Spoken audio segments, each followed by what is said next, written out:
Good afternoon, everyone, and welcome to today's edition of NMH Live. I'm Ashley Smith, the news editor of Namibian Sun, and I will be your host for today's program. Let's kick off with the quick look at today's headlines across all newspapers in Namibia.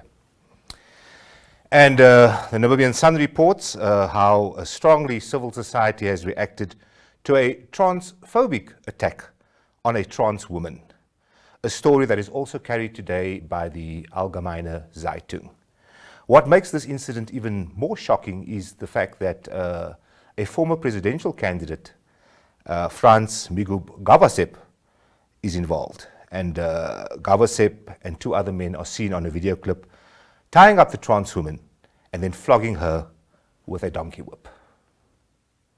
Also in Namibian Sun, Eleni Nanjato reports on long queues at the Oshakati State Hospital, a situation blamed on a shortage of thermoguns, while in the Algemeine Zeitung, the governor of Kavango West, Sirka Ausiku, is concerned that human-wildlife conflict could jeopardize food supply to the communities there. Also, Afrikaans Daily Republikein reports on the road fund is apparently considering the introduction of something called automatic mass distance charges in a bid to recoup the estimated loss of more than 28 million in the 2019 financial year. In other dailies, New Era reports how Keetmanshoop urban constituency councillor Maxi Minnar says she has exercised the duties with distinction and diligence since she started serving the public 100 days ago. While Nampa reports that the legal battle between lawyer Sisana Manji and the Anti-Corruption Commission, as well as the Law Society of Namibia, has been put on ice until next Wednesday. The matter was scheduled to be heard in the Windhoek High Court this morning. And now, moving on to the COVID-19 situation report. 17 new people were tested on Tuesday and one person retested. The daily average since 14 March has increased to 21 new people tested per day. And for 7 days up to Tuesday, the average was 42 new people tested per day. There's also some very great news, and that is that another COVID-19 patient has recovered.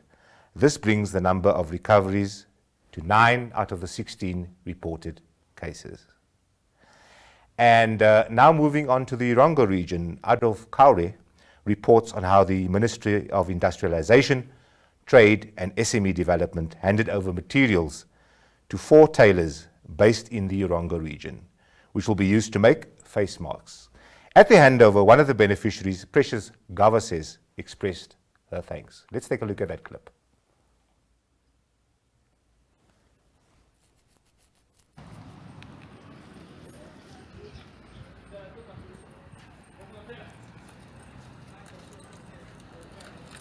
The entrance to the informal market in Mondesa in Swakopmund has been marked with a yellow tape to ensure social distancing.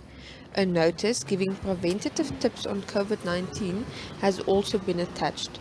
Adolf Kaure sent this video in from Swakopmund.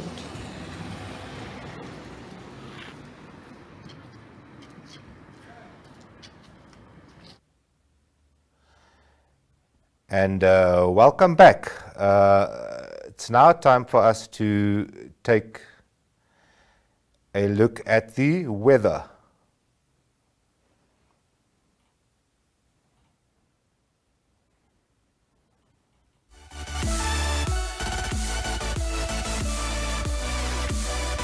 And this is courtesy of Kobus Botha and his website, weatherphotos.co.za.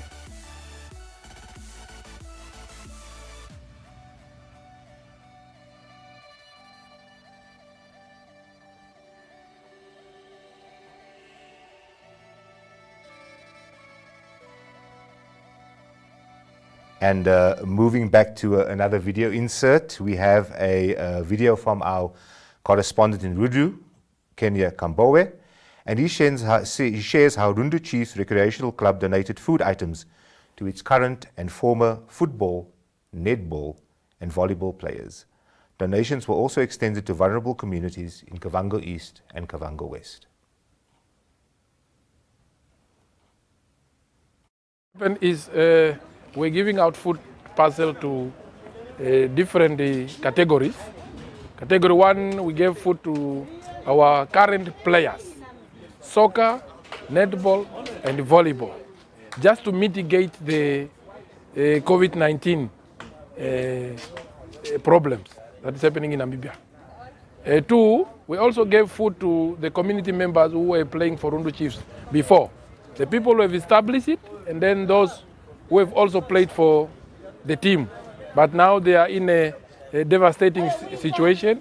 They cannot afford to get food on the table. So we thought about them also, and we invited them to get food. Yeah, and we invited various categories. We also included the different constituencies.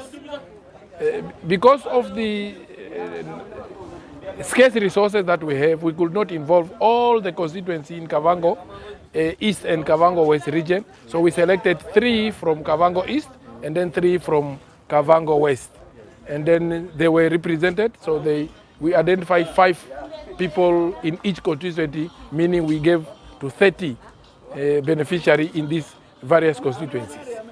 Maybe can you also just tell us how are you keeping your players together in case this coronavirus ends now? How would you expect your players to be unfit, or how have you been communicating with them?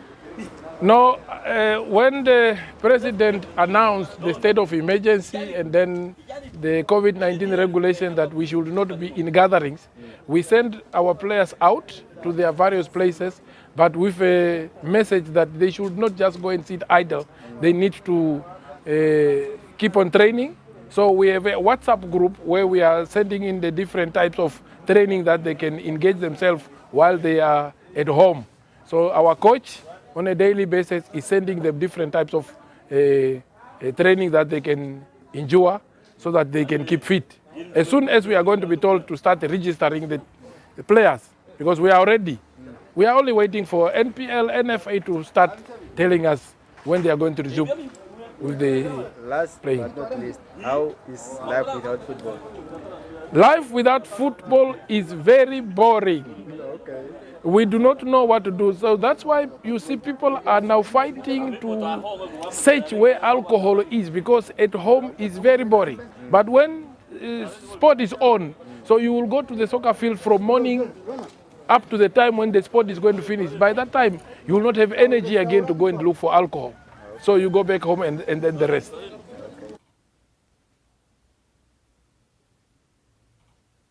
And welcome back, viewers. We return to the Rundu region to Adolf Kaure, to the handover of materials to tailors for the manufacturing of face masks for the COVID-19 epidemic.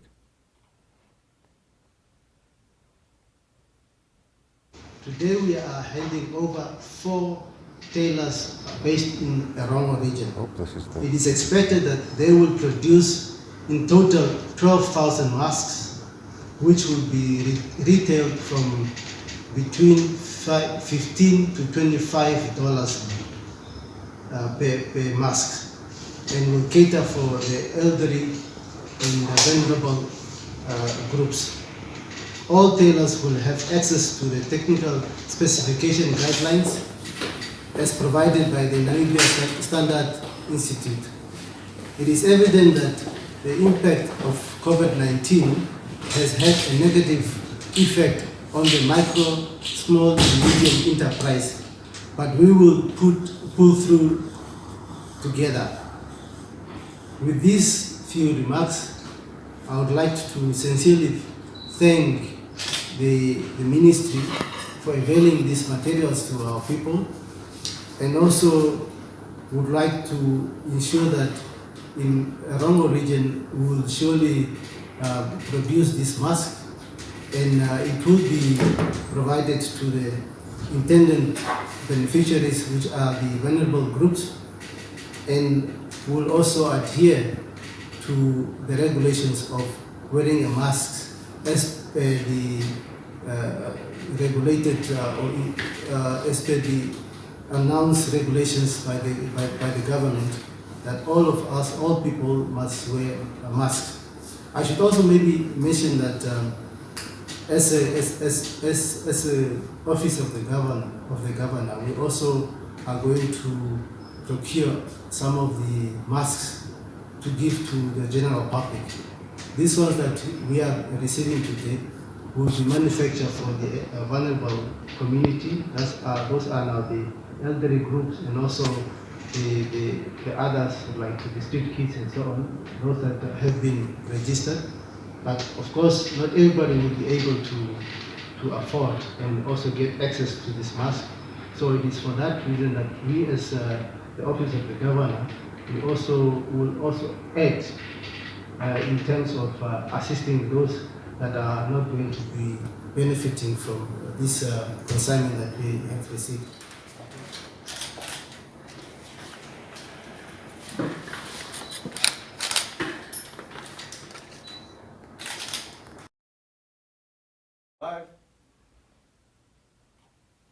And welcome back. And remember, you can share your videos and thoughts with us on 081 170 0010.